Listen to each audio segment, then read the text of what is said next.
Thank you, Honorable Speaker of the Provincial Legislature, Deputy Speaker of our esteemed House, Premier, members of the Executive, Chairperson of Portfolio Committee, Chairperson of the House of Traditional Leaders, Chair of SALGA, Executive Mayors, Honorable members of the House, leaders of faith-based organizations and leaders of the academic and research institutions, government officials present, invited guests, members of the media, fellow South Africans, ladies and gentlemen, greetings to all of you.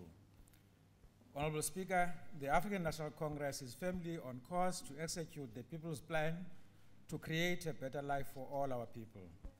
The sixth administration is a moment of renewal to build a united, non-racial, non-sexist, and prosperous and democratic South Africa. In this context, the Freedom Charter remains our inspiration and our strategic guide to realize a better life and a South Africa that truly belongs to all who live in it, black and white.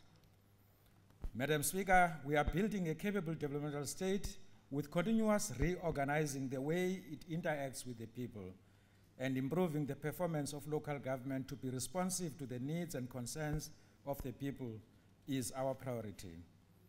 This is at the heart of our renewal project. As we continue to live under the new normal, we must at all times take cognizance of the fact that changing our behavior is everyone's responsibility to observe all the health protocols to defeat COVID-19.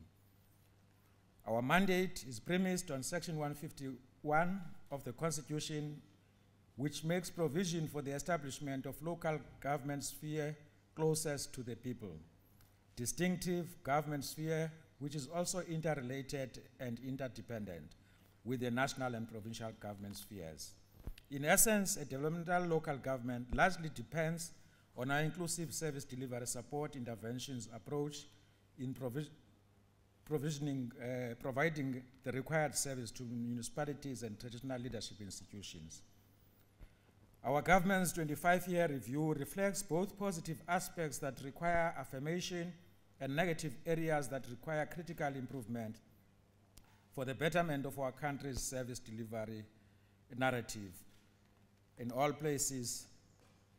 As we celebrate our achievements as the government of the people, we are equally mindful of the triple challenges facing our province that we must promptly deal with. As we all know, politics is always at play in all public service delivery environments.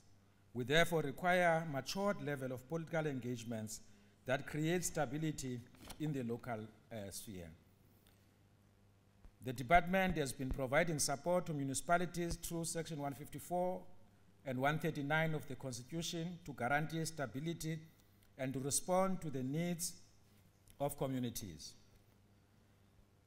Any municipal support package must be coupled by a level of desire, willingness, acceptance of the support, which should be based on the areas of support requirements. It is important to indicate to this Honorable House that most municipalities are receptive to cooperative governance principles towards developmental local government. The financial viability of our municipality remains a challenge, and unfortunately, the municipal audit report has not been issued yet by the AG due to COVID-19. However, the 2018-19 reflect the picture of serious disorder in accounting records, also the inability of municipalities to provide information to support their annual financial statements. To this effect, Section 71 reports serve as an early warning system, but such warnings are disregarded by leadership of some of the municipalities. This therefore points to inadequate implementation of recommendations by oversight structures that are meant to guide and support municipalities with compliance, internal control, supply chain management, performance information, and annual financial management matters. What therefore becomes critical, Honorable Speaker, is how we rescue ourselves from these inherent consequences, which unfortunately have a direct negative impact on service delivery drive, which is the current government's obligation. Against this background, I have signed a pledge with all executive mayors and mayors to respond to the root causes of poor financial performance by municipalities and subsequently the implementation of the audit improvement plan. These efforts are being monitored on a quarterly basis to determine the level of compliance and progress. Honorable Speaker, as the fourth local government comes to an end, the time has come for all municipalities to take a pause and reflect on their performance highlights and, most importantly, craft a strategic trust and trajectory to carry the needs and aspirations of our people in the Eastern Cape. In this context, the upcoming local government elections present our municipalities and traditional leadership institutions with an opportunity to work together to realize free and fair elections in their areas. Equally important is to deliver basic services to stem the tide of violent and destructive service delivery-related protests. The term of local houses for traditional leaders is also coming to an end, and the support provided by Cooperative should enhance their functionality post the elections. The department therefore commits to realize the objective with the natural impact on the dignity of traditional leadership. We'll make sure the municipal plans and traditional leadership institutions are aligned with government priorities. The NDP, the Provincial Development Plan, the medium-term strategic framework. This we will do in response to the government's district development model and back to basic program. On the departmental and environmental setting, Honorable Speaker, the nature of our support service environment is characterized by fragility due to external factors that consistently manifest themselves during the implementation phases of our plans. However, we regard these external factors as challenges that provide an opportunity to justify the reasons for our existence in line with our mandate, considering the skills and competencies our department possesses. In line with the department's legislative framework, we'll focus on the approved Eastern Cape prioritization framework, and these frameworks guide our capacity building interventions in municipalities. We will also implement the Spatial Planning and Land Use Management Act, accelerate revenue generation strategies, improve disaster management in the province, including known phenomena such as flooding and other climate-related annual occurrences, support municipalities for the development and implementation of bylaws, and improve development capacity of institution of traditional leadership will be prioritized. Madam Speaker, as I've indicated above, that COVID-19 did not make it easy for us to implement all our targets. I would like to make reflections in respect to what department managed to deliver as per the 2020-21 policy speech. Just highlight, Honorable Speaker, one of the issues was to do the group coaching for senior managers with funding from the European Union, working together with the School of Governance. We have also developed the service delivery model, implementation plan, and we have also provided monitoring to 26 municipalities on the implementation of their respective audit response plans. And that we've allocated 10 million to Amahlati, Great Kai and Sundays River as part payment towards their debt to ESCOM. And we have also produced a booklet for that provides details on the business, government business support directory booklet, which the municipalities have welcomed. And those are the issues which we have done over the period. The above reflects some of our key achievements despite COVID-19 pandemic, Honorable Speaker. And ladies and gentlemen, the inability of municipalities to collect revenue for service renders contribute to the inadequate supply of municipal services. And the situation is even exacerbated by the spread of COVID-19, where some people have lost their jobs and subsequently their income. This is also a challenge of inaccurate billing that contribute to non-payment and delay payment for municipalities. On municipal support and intervention, in the year under review, the department has managed to develop a municipal support and intervention framework which was approved by Cabinet in August, to ensure that we've got targeted support as the challenges of municipality are not the same. And also we've ensured that we provided support by sending senior officials in Matatiela, where there was an issue between the then MM and the municipality. A municipal manager has since been employed and the matter with the former MM resolved. We've also provided support to local municipalities, Sakisizwe. They had a dispute with their own MM. Resistance to receive support is detrimental not only to the municipality, but to the entire communities that are expected to receive municipal services. The case at hand is that of OR Tambo District Municipality. Madam Speaker, it is important to bear in mind that for municipal support to realize any meaningful fruits, the extent of the damage done should be understood and analyzed, because the more the damage that has been done to a municipality, the longer it will take for the results to be seen. Sometimes you'll hear people to say, not appreciating the depth of the problem and the damage that has been done over a period. On Section 139, the intervention in Inokim Kijima through a mandatory financial recovery plan, and which is a decision of court. Since July last year, we've been reporting to court quarterly without fail on the progress we're making.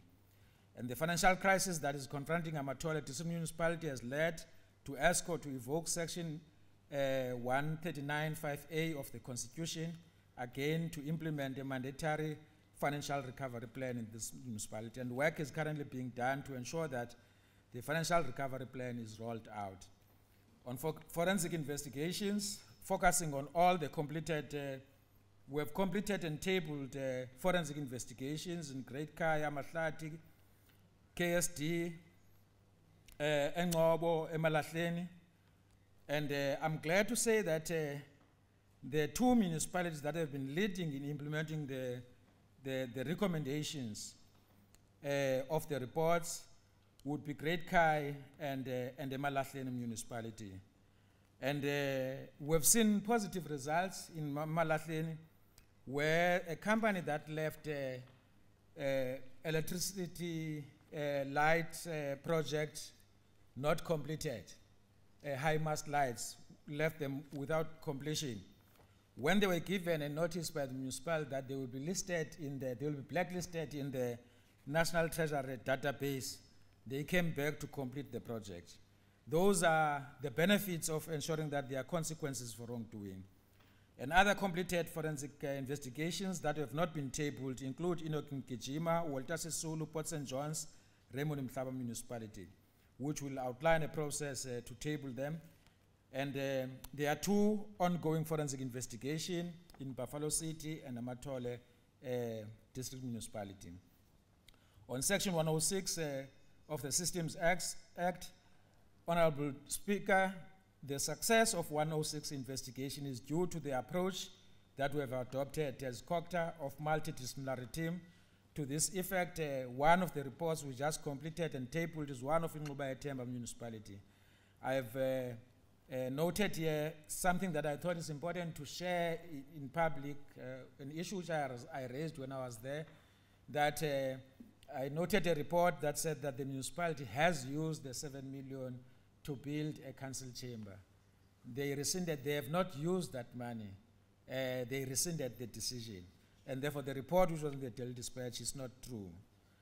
And on the implementation and rollout of district development model, there are plans to increase cooperation among the spheres of government to ensure collaboration between OTP, Provincial Treasurer, and sector departments to accelerate, and the Provincial District Development Hub is going to be established and be housed in Bisho and our head office.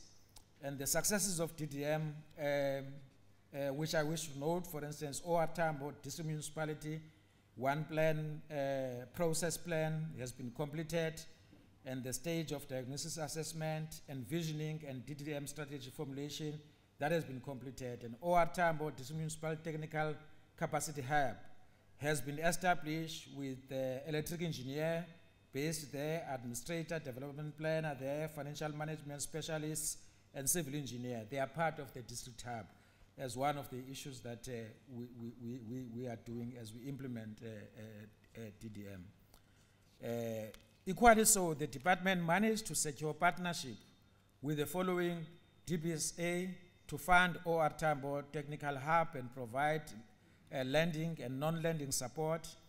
Through DDM Technical Hub, OR Tambo is securing partnership with SIDA, Forte, WUSU, KUHA, and NMU for social impact program. Also, COCTA has ensured a partnership with the UN for DDM support, and also with the South African Forum of Civil Engineers, contractors are also on board in the national department. And on putting people first, the department has prioritized municipalities in various districts to conduct a cadastral survey for access to land rights, and resources have been allocated to undertake these tasks that have been mentioned. The new financial year 2021 is a milestone towards the reconstitution of the King and Traditional Council to ensure alignment of terms of office of the national, provincial, and local houses together with of traditional councils. Pardon me. The department is thus committed to provide deserved traditional leadership support, administrative and otherwise. And I remain committed to implement early in April the summit with traditional leaders have been calling for. And the implementation of the Traditional Leadership and Cohesion Act was awaiting the implementation date to be promulgated by the President for implementation on the 1st of 2021. And to rationalize the new legislation, the department started the process to review the provincial legislation by drafting the Eastern Cape Traditional Leadership and Cohesion Bill, which will be finalized this year. In terms of the legislation, national government will appoint a commission that is going to give more meaning to the implementation of this. Honorable Chair, our department is headquartered in a building named after an outstanding and famous music composer, Benjamin John Peter Jamzashi, popularly known as Bika T. He is said to have composed more than 500 songs, and our capital bishop is named. Honorable member, you have 2 minutes remaining. Oh my God. Okay, with the 2 minutes remaining, Honorable Speaker, with our local economic development, the department is collaborating with National COCTA on the program of CPWP, and will be providing training for 1,500 CWP workers. And then on the Provincial Small Town Development Framework was developed and approved by ESCO. We have done some work to coordinate collaboratively with OTP and TEDET, SALGA, to support and develop provincial agreed towns, namely Mount Elif, Mount Fletcher, Port St. John's, Kirkwood, Stadarem, Tofimvaba, and Mthatha. And the department shall further use CPWP participants to provide labor-intensive inputs. And we'll be launching back the campaign for the cleanest town in the province. And we really welcome the campaign by Sanko, the cleaning campaign. As COCTA will be launching that campaign to provide the national awards for cleanest towns going forward. Honorable Speaker,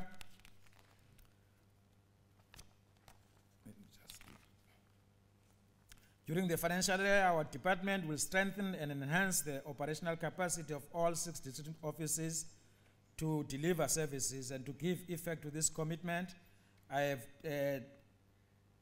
delegated Honorable member, appropriate can you powers please to wrap districts. up? Your time is expired. Honorable Speaker. Would you please just wrap up? Okay. On conclusion, Honorable Speaker, I wish to thank the team Cooperative for good work done, and I'm looking forward to building higher levels of professionalism and commitment in our daily work. The department will continue to maintain and enhance support provisioning to municipalities and traditional leadership institutions in respect to the development agenda of the province and that the national government and that of the national government at large. And ladies and gentlemen, allow me to express my gratitude to the Premier for the guidance and the Executive Council for the support in the process of rebuilding capable and viable municipalities and traditional leadership institutions. We all belong in this province, and it is upon us that we unite and build a sustainable province. I therefore hereby present the policy speech, APP, Operational Plan 2021-2022 for the Department of Cooperative. Thank you.